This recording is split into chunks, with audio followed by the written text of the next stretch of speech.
Everyone and welcome to Officers Adda 24/7 this side से आरती। और आज मिल चुके हम लोग दोबारा एक न्यू टॉपिक में। जैसे कि आपको पता है अब आपके सीआईबी के रजिस्ट्रेशंस चालू हो चुके हैं, करेक्ट। अगर आपका टारगेट है कि इस बार जो जुलाई 2024 में एग्जाम होने वाला है, यहाँ पे अगर आपको क्लियर करने अपने एग्जाम्स, तो यहाँ पे आपके लिए एबीएफएम जो आपका जो सब्जेक्ट है, ये एक बहुत वास्ट सब्जेक्ट है जहाँ पे आपको वेराइटी ऑफ चीजों को पढ़ना पड़ता है। और स्पेशली जब आप मॉड्यूल ए उठा के देखेंगे तो यहाँ पे छोटे छोटे बहुत सारे कॉन्सेप्ट्स है जो हमें कभी ना कभी कॉन्ट्रडिक्ट कर देते हैं कि क्या बोलना चाह रहा था या फिर क्या मीनिंग है, इसके अंदर क्या आने वाला है। ये हमें ना याद रिटेन करने में दिक्कत हो जाती है क्योंकि ये बहुत सारी थ्योरी है। अब जैसे मोटिवेशन में अगर आप देखेंगे तो बहुत सारे लोगों ने अलग अलग मोटिवेशन दिए। कभी नीड की बात कर दिया, जैसे आज हम लोग सेल्फ डिटर्मिनेशन की बात करने वाले हैं। कभी कोई टारगेट की बात कर रहा है, कहीं कुछ बात कहीं कुछ बात, इतनी सारी रैंडम थ्योरीज है तो इसे रिटेन करना दिक्कत हो जाती है। और जैसे कि अब आप लोग का लिमिटेड टाइम है, ऑलरेडी रजिस्ट्रेशन की प्रोसेस चालू हो चुकी है, तो यहाँ पे अब आप लोग के पास ज्यादा टाइम नहीं बचा, केवल मई का भी मिड और जून, जुलाई से तो आपके पेपर्स ही है। तो यहाँ पे अब आपका टारगेट ये होना चाहिए कि जो भी पढ़े हम उसे रिटेन करना शुरू करें। और थ्योरी में याद रखिएगा, ज्यादातर जितना भी आप रिवाइज करेंगे तभी आप उसे याद कर पाएंगे। बार बार हमें थ्योरी पढ़नी पड़ती है, डजंट मीन कि आप रट्टा मार रहे हैं। देखिए, रट्टा मारना एक टोटली डिफरेंट टास्क हो जाता है, बट बार बार रिटेन करने के लिए हमें पढ़ना पड़ेगा। क्योंकि आपको पता है कि जो CIB it's all about case studies. Case study में थोड़ा बहुत भी अगर हमने मिस कर दिया एक भी पॉइंट को, तो हमारा पूरा आता हुआ आंसर हमारे हाथ से निकल जाएगा, करेक्ट। बिकॉज केस स्टडी एक दो लाइन की तो होनी नहीं है, वो होनी है अच्छी खासी लंबी चौड़ी। मतलब आप उसमें अपना अच्छा खासा टाइम इन्वेस्ट करने वाले हैं। और अगर पढ़ने के बाद आपने बोला नहीं है केस स्टडी नहीं समझ आ रही है बिकॉज यहाँ पे कोई ऐसी थ्योरी की बात की है जो हमने पढ़ा ही नहीं है, या पढ़ा है और याद ही नहीं आ रहा है कि इसका ऑप्शंस क्या है, तो दिक्कत हो जाएगी। इतना टाइम भी चला जाएगा और आपने जो पढ़ा नहीं है उसका भी आपको गम होने लग जाएगा। तो ये ना हो, ये आपको दिक्कत ना आए करके हम लोग हर रोज मिलते हैं एक न्यू कॉन्सेप्ट के साथ जो आप लोगों के लिए एबीएफएम को क्लियर कराने पे हेल्प करने वाला है। Before starting please this session आप लोग लाइक जरूर करिएगा, शेयर करिए ताकि जितने ज्यादा भी आपके फ्रेंड्स एंड कलीग्स हैं जो अपकमिंग एग्जाम देने वाले हैं वो क्लियर कर सके, करेक्ट। तो जैसे आज का हमारा टॉपिक है अबाउट सेल्फ डिटर्मिनेशन थ्योरी। जब हम ये थ्योरी की बात करने वाले हैं ना, तो यहाँ पे हम जो खुद के अंदर से हमें एक आता है ना मोटिवेशन, हम उसकी बात करने वाले। हम लोग कहते हैं ना कि अगर आपको कोई भी चीज पानी है तो आप कितने भी लोगों के मोटिवेशन थॉट सुन लीजिए, आप कितने भी अच्छे लोग से बात कर लीजिए, जब तक आप नहीं मेहनत करेंगे तब तक कुछ नहीं होने वाला। एक हमारे अंदर से आना चाहिए कि हाँ हमें करना है, एक हमारे अंदर से आना चाहिए एक जिद। तो वो जो जिद की बात कर रहे हैं, ये जो हम बोल रहे हैं हमारे अंदर से एक आनी चाहिए, वो है हमारी सेल्फ डिटर्मिनेशन, करेक्ट। तो ये थ्योरी किसने दी है, कब दी है, ये सारी बात करेंगे और इसका एसेंस क्या होता है हम सब बात करेंगे। बट बिफोर दैट हम थोड़ी सी और बातें कर लेते हैं अबाउट सेल्फ डिटर्मिनेशन थ्योरी। यहाँ पे मेनली आपको देखना पड़ता है कंपिटेंस, एटोनॉमी और रिलेटेडनेस। यहाँ पे मेनली ये बताया जाता है कि जब भी इंसान अपनी इच्छा से कुछ करता है ना, और उसमें जाके उससे अगर कोई तारीफ मिल रही है तो वो और मोटिवेटेड फील होता है, करेक्ट। जो भी स्टेप अगर आप देखिए, इस बार आपने सीआईबी में इतनी मेहनत करी, जैसे आप क्लियर कर लेंगे तो आपको प्रमोशन मिल जाएगा। तो यहाँ पे क्या हो रहा है, आपने जो मेहनत करी इसका आपको फल मिलने वाला है। तो यहाँ पे आप और मोटिवेट होंगे। जैसे आपने जेआईबी एग्जाम जब क्लियर किया होगा तो आपको एक मोटिवेशन मिली होगी, करेक्ट। सबने आके आपको अप्रेस किया होगा, वाह भाई आपने तो क्लियर कर लिया, कितनी अच्छी बात है, कैसे किया, कब किया, आप कब पढ़ते थे, आप बताइए ना, क्या आपने अपना मोटिवेशन लिया, ये सब। बट आपको अल्टीमेटली पता होगा कि आपने कितनी मेहनत करी। आपने एक फोटो देखा होगा ना कि एक पानी है, पानी के ऊपर एक माउंटेन है, तो माउंटेन जो ऊपर है वो तो सबको दिख रहा है, बट जो पानी के नीचे एक माउंटेन है उसमें कितनी वो इंसान मेहनत कर रहा है, वो परेशान है, एंजाइटी है, हर चीज को कवर अप करके जो एक सेल्फ मोटिवेशन लेके आ रहा है, वो उसको हम क्या कहते हैं, सेल्फ डिटर्मिनेशन, करेक्ट। यहाँ पे ये तीन चीजें मेनली रहती है, बट आप लोगों की बुक में इतना डेप्थ में नहीं दिया हुआ है, बट आपको पता रहना चाहिए करके मैंने आप लोग को बता दिया है कि इंसान के अंदर से जब मोटिवेशन आती है तो उसे यहाँ पे सेल्फ डिटर्मिनेशन थ्योरी का नाम दिया जाता है। चलिए, तो ये जो सेल्फ डिटर्मिनेशन थ्योरी है, ये हमारे दो साइकोलॉजिस्ट है, एडवर्ड डेकी एंड रिचर्ड रेन, इनने दी थी। ठीक है। और यहाँ पे ये जो फाउंडेशन है for the development of self determination theory, इन्हीं की बदौलत हमको ये आज पढ़ना पड़ रहा है, इन्हीं की बदौलत, ठीक है। नाम याद रखिएगा आप लोग, Edward Deci and Richard Ryan, ये दो नाम है जिनने सेल्फ डिटर्मिनेशन थ्योरी आप लोगों को प्रोवाइड करवाई। इसके बाद नेक्स्ट पॉइंट आता है कि जो सेल्फ डिटर्मिनेशन है, ये बिलीफ है that each person possesses the capacity to choose their own path in life and take responsibility for managing their own affairs. जब इंसान खुद से कुछ करता है ना, तो उसका जिम्मा भी उठाने के लिए तैयार रहता है, करेक्ट। अगर आज मुझे कुछ नया काम करना है, मुझे एक बिजनेस डालना है, तो बिजनेस में जो भी अप्स एंड डाउन्स आएंगे ना, मैं खुशी खुशी, चाहे वो कैसा भी सिचुएशन हो, मैं हर किसी की बात सुनने के लिए तैयार रहूंगी। तो यही यहाँ पे बताया जाता है कि जब आप अप्रेज आपको लोग करेंगे, आपके लिए लोग तालियां बजाएंगे, आपको बोलेंगे वाह भाई वाह क्या बड़ा काम किया, तो आप खुश होंगे। और यही अगर आपसे थोड़ी ऊपर नीचे भी हो जाती है ना, तो आप उसको सुनने के लिए भी तैयार हो जाते हैं, करेक्ट। बट याद रखिएगा, ये जो भी चीज है इसे हमेशा पॉजिटिव वे में लेना है। ये काइंड ऑफ की मोटिवेशन है कि जो ऑर्गेनाइजेशंस में जब भी कोई एक एम्प्लॉय या जो भी एक अच्छे पोजीशन में एक पर्सनल है, वो कोई भी काम करते तो हमें उन्हें अप्रेज करना चाहिए। अप्रेज यहाँ पे ऐसा होना चाहिए कि हम उनके लिए क्लैप करें, हम उनके लिए, जैसे आपने अब देखा होगा, जैसे बहुत सारी जगह पे ऐसे वीक मेंबर बताया जाता है, करेक्ट, कि कोई ये हमारा एम्प्लॉय है, employee of the week, employee of the month. ये सारी चीजों से क्या होता है, सिर्फ मोटिवेशन दिया जा रहा है कि यस आप जो काम कर रहे हैं, या बहुत अच्छा काम कर रहे हैं। तो इससे क्या हो रहा है, लोगों पे उनकी प्रशंसा हो रही है, तो इससे और अच्छा वो नेक्स्ट टाइम जब काम करने चाहेंगे तो वो परफॉर्मेंस देने वाले हैं। ये थ्योरी होती है हमारी सेल्फ डिटर्मिनेशन थ्योरी। आइए लास्ट पॉइंट पर लेते हैं। These qualities very important in terms of persons psychological health and wellbeing. ये हमारी जो मेंटल हेल्थ है, हमको ना एक बहुत अच्छी पॉजिटिव वाइब देगी, हम एक ऑप्टिमिस्टिक पर्सन बन जाते हैं। तो ये सारी चीजें एक थ्योरी होती है जहां पे सेल्फ डिटर्मिनेशन थ्योरी की बात करी गई। ये टॉपिक ज्यादा बड़ा नहीं आप लोगों की बुक में, छोटा सा ही है, बट अगर एग्जाम में आता है तो अच्छा खासा वेटेज रख सकते हैं। Hello bankers, welcome to Officers Adda 24/7। This side से आरती हो। जैसे कि आपको पता है हम लोग रोज मिलते हैं, क्योंकि अब आप लोग को बहुत क्रूशियल टाइम है। ये हमारा एक एक टाइम हमारे लिए बहुत इंपॉर्टेंट है, और ऐसे में आपका हर टाइम थोड़ा सा रिविजन होते रहे तो इससे फ्रूटफुल क्या होगा। तो जैसे कि आपको पता है, आप लोगों के लिए डेली हम लोग छोटे छोटे जो हमारे कॉन्सेप्ट्स है, जो हमें समझ नहीं आते या पढ़ते टाइम हमें थोड़ा सा भी डाउट दे देते हैं, तो हम इसके क्वेश्चंस में उथल पुथल मचा देते हैं, करेक्ट। चलिए आइए, तो आज एक और ऐसे ही टॉपिक हम लोग लेके आए हैं जिसका नाम है इंटरनल अक्रूअल्स। जैसे कि आपने सुना होगा अक्रूअल्स क्या होता है, करेक्ट। हमने जब जीआईबी भी पढ़ रहे थे तो देखा था कि कई बार हम लोग को अक्रूअल्स वर्ड आया था, तो हम सब इस वर्ड से तो अवेयर है। बट आती है बात कि इंटरनल अक्रूअल्स मतलब क्या होता है। अब बात करते हैं एक ऑर्गेनाइजेशन की। तो जब हम लोग बात कर रहे हैं एक ऑर्गेनाइजेशन की, तो वहां क्या होता है, वहां पे तो प्रॉफिट होगा। जब बिजनेस होगा तो जैसे जैसे उनको अर्निंग होनी शुरू होगी तो उनको प्रॉफिट होना शुरू होता है। आइए थोड़ा सा एक ओवरव्यू लेते हैं, आपको मैं क्या बताना चाह रही हूँ, ठीक है। देखिए यहाँ पे कोई भी कंपनी है, ठीक है, कोई भी कंपनी है, इस कंपनी में थोड़ा प्रॉफिट होना शुरू होने वाला है, वो बिजनेस कर रहे हैं। तो आपने देखा होगा, उससे हम क्या कहते हैं, उससे हम लोग ले जाते हैं पीएनएल पे पूरा कैलकुलेट करके यहाँ पे एक नेट प्रॉफिट लेके आते हैं, करेक्ट। यहाँ पे हम लोग कैलकुलेट करके लेके आते हैं नेट प्रॉफिट। बट ये नेट प्रॉफिट में अभी भी कई लोगों का हिस्सा होता है, करेक्ट। कई लोग इसके लिए खड़े होते हैं कि इसमें तो अभी भी हमारा पैसा है, हमें भी दीजिए। जैसे कि हमने अगर डिबेंचर्स इशू किया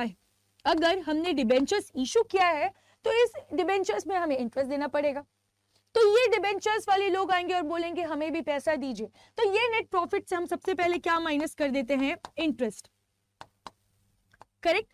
ये इंटरेस्ट माइनस करने के बाद तो सबसे इंपॉर्टेंट पर्सन आते हैं, वो हमारे इनकम टैक्स डिपार्टमेंट। यहाँ पे जो हमारा प्रॉफिट होता है उसे हम कहते हैं प्रॉफिट बिफोर टैक्स। अब इस टैक्स में ये जो प्रॉफिट है, इस पे कौन आके खड़ा होगा, इस बार आते हैं हमारे पास हमारे इनकम टैक्स डिपार्टमेंट। वो कहते हैं कि सुनिए, ये जो आपको प्रॉफिट हुआ है ना, इसमें हमारा भी हिस्सा है, क्योंकि आपने हमारी रिसोर्सेज को यूज किया है, तो पहले हमें हिस्सा दीजिए, उसके बाद आप अपने जो बिजनेस वाले लोग हैं आप खुद अपने घर ले जाइएगा।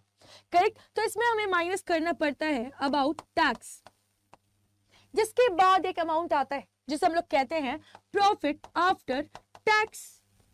करेक्ट। तो मान लीजिए अभी आपकी ये जो कंपनी है इसने प्रेफरेंस शेयर्स नहीं दिए, तो एज पर प्रूडेंस कॉन्सेप्ट, हमने सब पढ़ा है प्रूडेंस मतलब भी अकाउंटिंग में एक बहुत इंपॉर्टेंट कॉन्सेप्ट होता है, तो उसके अकॉर्डिंग क्या बताया जाता है कि आप सारा प्रॉफिट ना एक बार में डिस्ट्रीब्यूट नहीं कर सकते हैं। अब ऐसे में जो शेयर होल्डर्स है जिनने हमारी कंपनी में पैसा लगाया है वो तो बोलेंगे अरे वाह प्रॉफिट आफ्टर टैक्स तो इतना है, मतलब बल्ले बल्ले हमें तो बहुत सारा डिविडेंड मिलेगा। नो, ये एक रूल में लिमिट कर दिया जाता है। जो डिविडेंड डिस्ट्रीब्यूशन का भी कवर हम करते हैं, ये रूल्स एंड रेगुलेशंस के अकॉर्डिंग ही आप डिस्ट्रीब्यूट कर सकते हैं। तो मतलब यहां पे जो रिमेनिंग अमाउंट है, मान लीजिए हमने डिविडेंड दे भी दिया पर पूरा तो नहीं देंगे क्योंकि हमें बिजनेस तो कंटिन्यू करना है as per going concern concept. तो यहाँ पे जो हमें बिजनेस कंटिन्यू करना है, उस कंटिन्यूएशन में जो हमें दोबारा से पैसे चाहिए वो कहां से आएगा? वो तो ये जो प्रॉफिट से हमने अर्न किया यहीं से आने वाला है। तो क्या किया जाएगा? वो ये जो प्रॉफिट है आफ्टर चलिए डिविडेंड दे दिया हमने अपने इक्विटी होल्डर्स को, उसके बाद जो हमारा पैसा बचा है उसे हम वापस से री इन्वेस्ट कर देते हैं।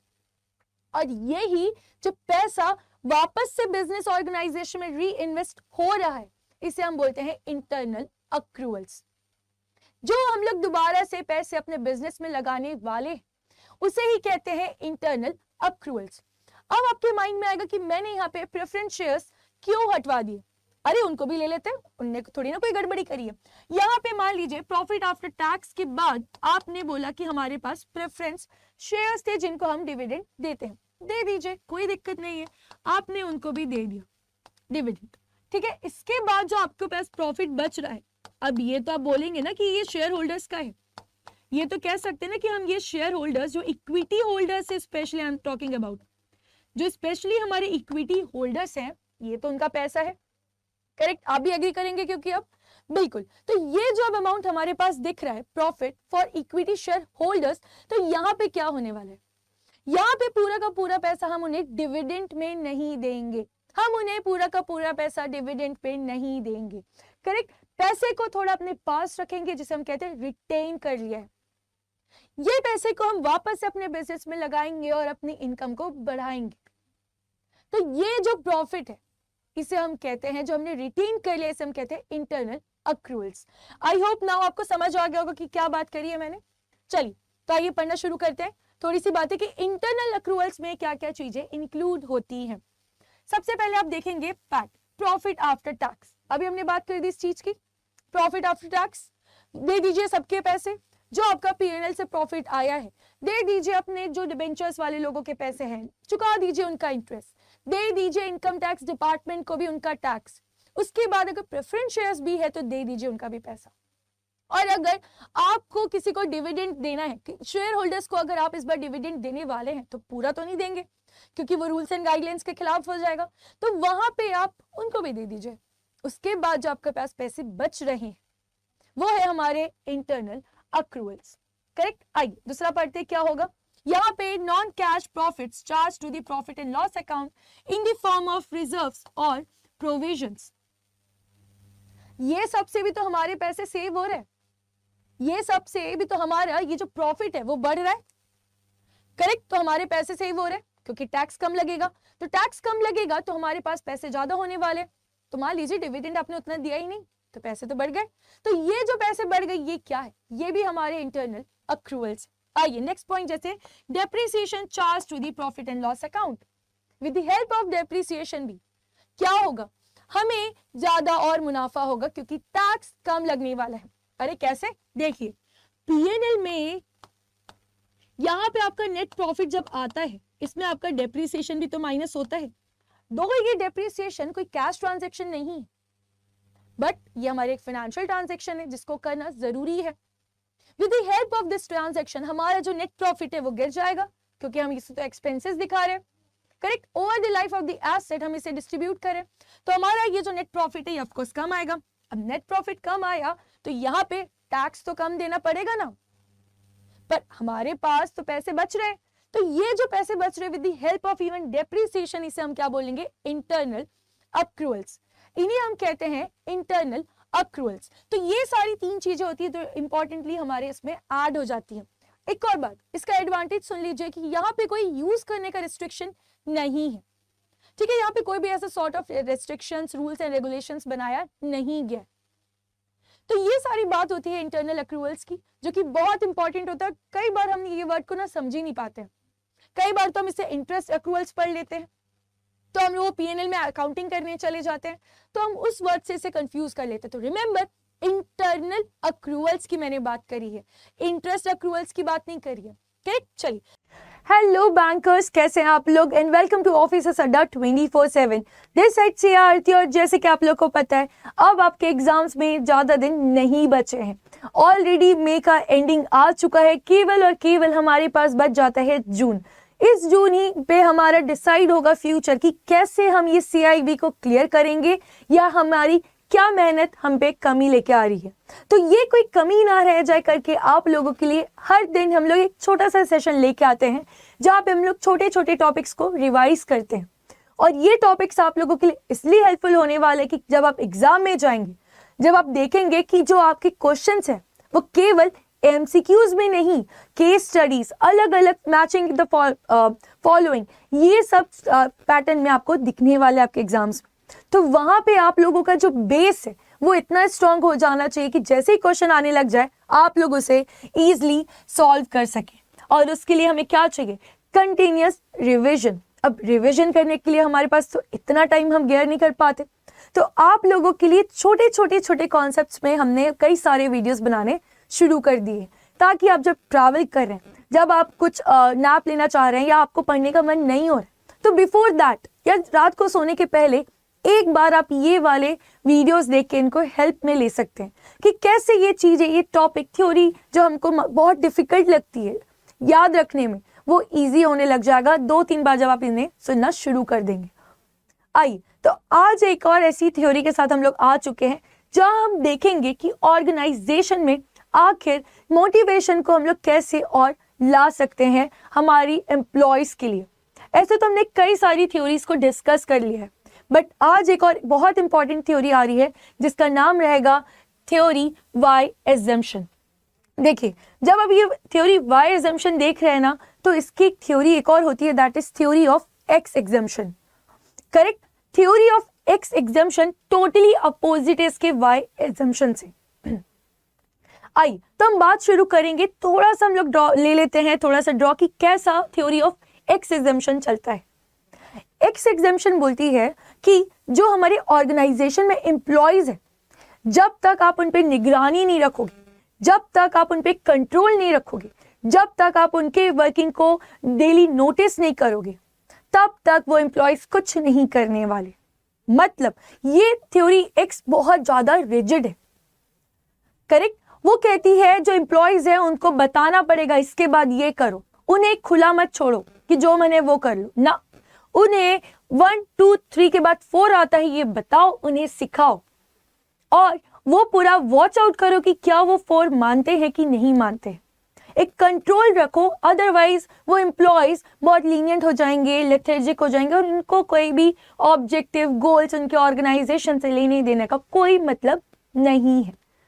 ये होती है हमारी थ्योरी एक्स एजम्पशन।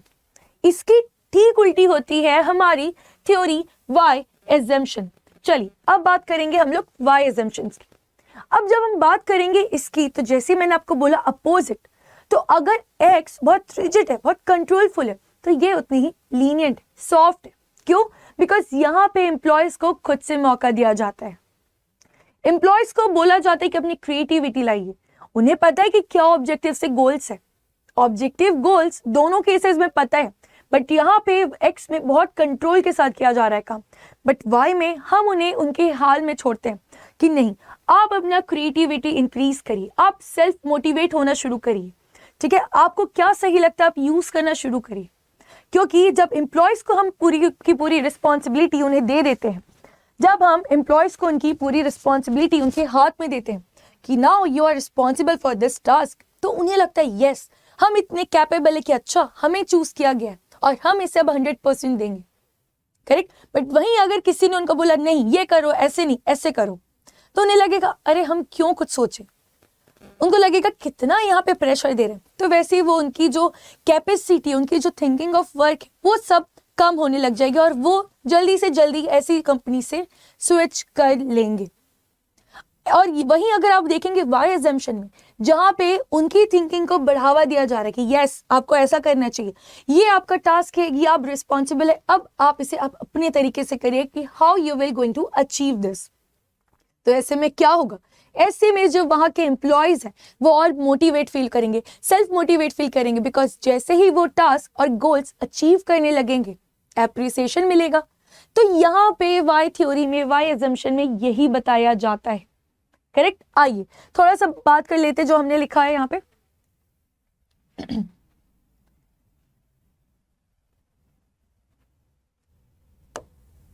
जब आप बात करते हैं people can be self directed and creative.